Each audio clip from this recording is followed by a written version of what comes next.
I'm going to be making a wreath for spring using items from my recent Easter and spring haul. So if you missed that video, I'll have a link below in the description so you can go back and check it out.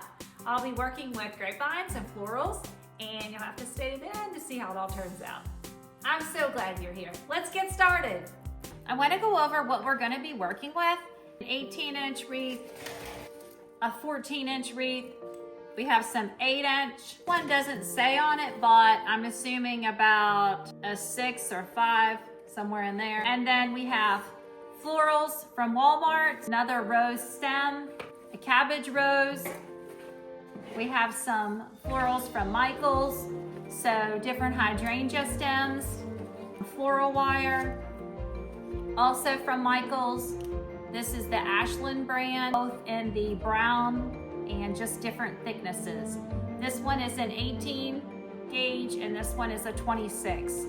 So they'll both go and coordinate with the grapevine material. You need your cutters for the floral wire, you need your regular scissors, or you could use your cutters as well for the tags. Eventually you're gonna need a glue gun, glue sticks for your refills. Okay, so let's take all the tags off.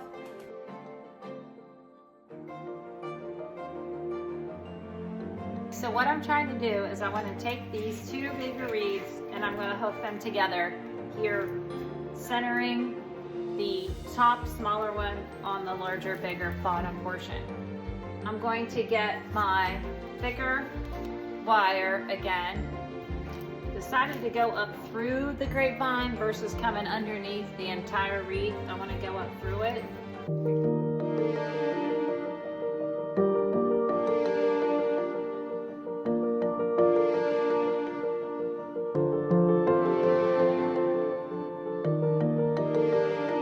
Any guesses what we're doing?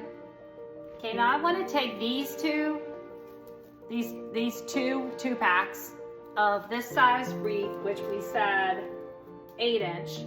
I want to use these for the, if you guessed it, the bunny. I'm going to take these apart and shape them and then hook them on.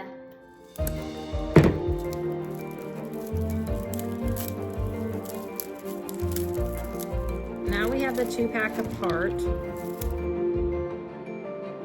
So after wetting the grapevine, it's definitely letting me bend them a little bit easier. There's less breakage happening. It's a little bit more like the shape I was wanting. It's still not exactly. I was hoping for it to be like skinnier like this. I need to see if I could tie something together here.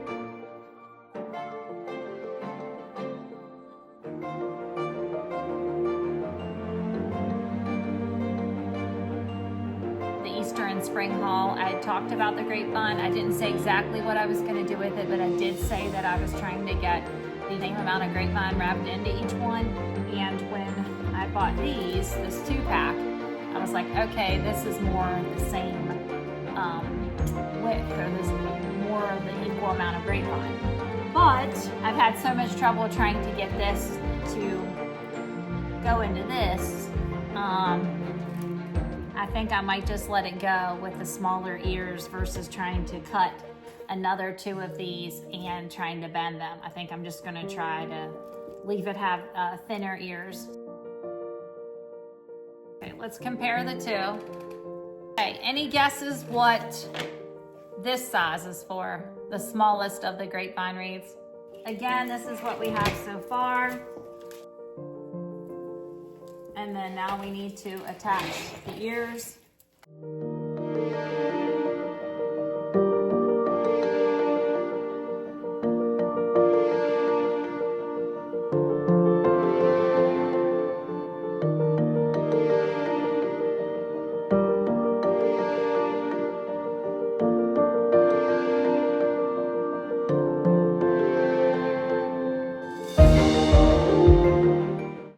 Okay, so here's what we have so far. A very large bunny. Okay, so for the tail, I had to buy these separately. These again were from Michaels, the Ashland brand, but I definitely do not want this thickness. It's very, very thin compared to the rest of the bunny and how thick it is, the Grapevine. So I bought 2 of them and I'm just gonna bundle them together so it's a little bit more similar.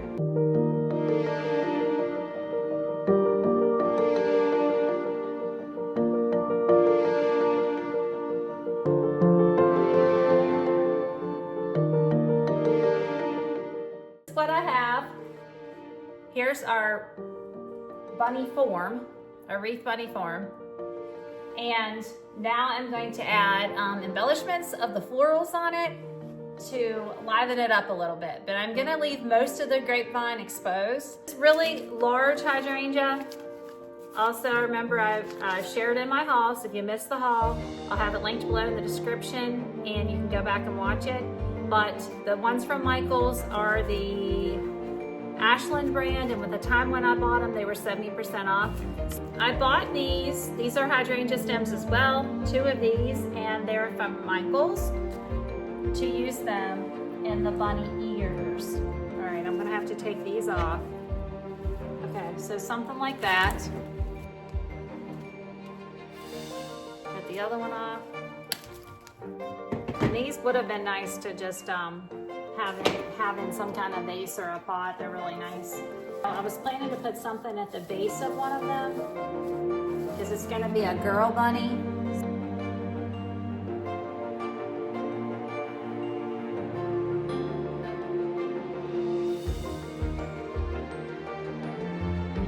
Okay, so for the neck, I'm going to look at these and see what kind of an arrangement I may want to do here, what kind of layout. Okay, now I want to do the same thing and cut from this one. And again, it was the mini. I'm going to go ahead and cut back here just in case I would leave it together, but I doubt I will. Probably not going to leave all of this together, this whole cluster, but I'm not sure. And then I want to do the same with this one. Okay, so I'm just going to start arranging all the cut flowers that I have now. Let's take this one off of here. I'm going to leave it all.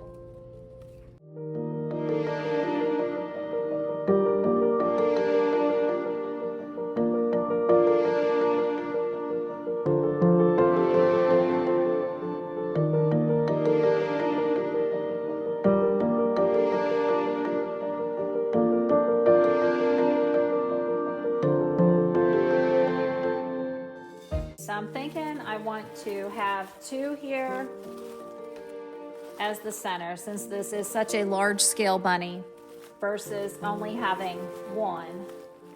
1 is the center. I don't think it's enough, 2 of them. And these are the 2 biggest roses that I have. So I'm thinking gluing them here and then letting opposite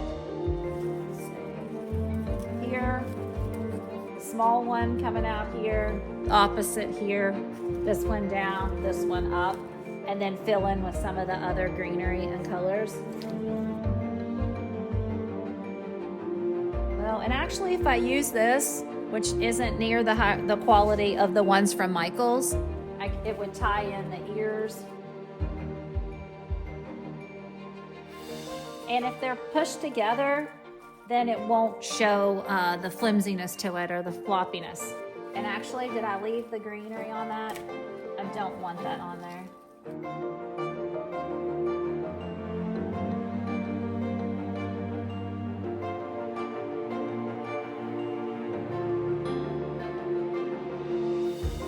Do this on the other side.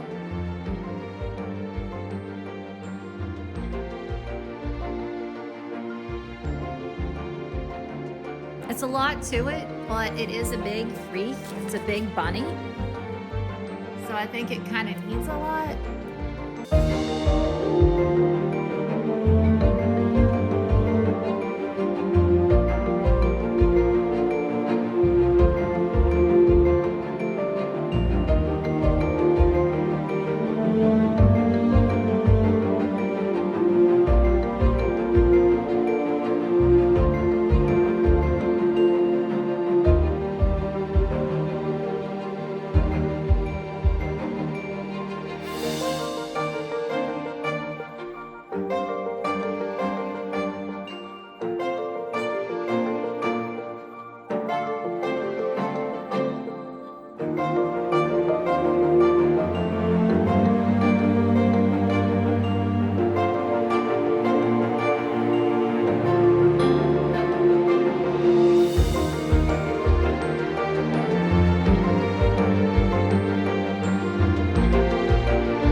that brings us to the end of my DIY wreath for spring. I'm liking how this rather large bunny turned out. However, if I were to attempt this again, I would aim for a much smaller scale. This bunny is huge. But anyhow, I hope you enjoyed this video. If you did, give it a thumbs up and share it with a friend. Consider subscribing for more ideas to come. I'd love to have you return. And if you missed the Easter and Spring haul, I'll have it linked below in the description as well as at the end of this video, so you can go back and check that out. Again, thank you for being here, and until next time, happy Easter. Bye.